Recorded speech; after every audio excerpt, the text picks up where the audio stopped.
आणि आता पाहणार आहोत विविध क्षेत्रातील टॉप 9 घडामोडी। सुरुवातीला विधानसभेचा रणसंग्राम। ठाकरेंना धर्मयुद्ध शब्द आवडत नाही, त्यांना आता जिहाद शब्द आवडायला लागला। उद्धव ठाकरेंनी धर्मयुद्ध शब्दावर आक्षेप घ्यावा।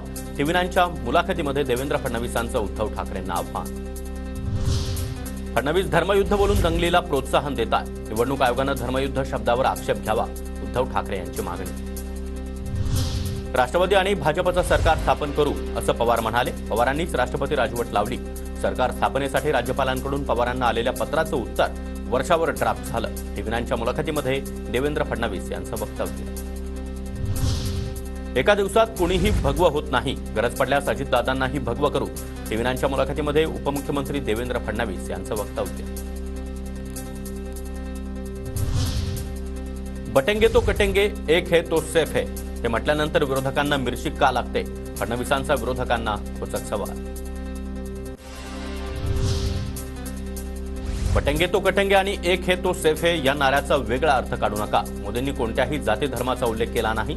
अजित पवारांवरील प्रश्नावर टीव्ही9च्या मुलाखतीत शिंदेंची प्रतिक्रिया। मुंबईवर घाला घातल्यास हम आपको काटेंगे, उद्धव ठाकरेंचा महायुती सरकारवर निशाणा। तर मोदी असून अनसेफ वाटत असल्यास मोदींनी राजीनामा द्यावा। एक है तो सेफ है नाऱ्यावरून ठाकरेंचा भाजपला टोला।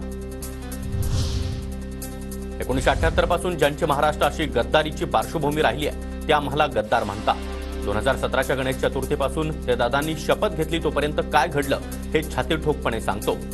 धनंजय मुंडेंचा थेट शरद पवारांवर हल्लाबोल। ज्याचे हात स्वच्छ आहेत त्याला कुणाच्या बापाला घाबरायची गरज नाही। ईडी कारवाईवरून शरद पवारांचा महायुती सरकारवर हल्लाबोल।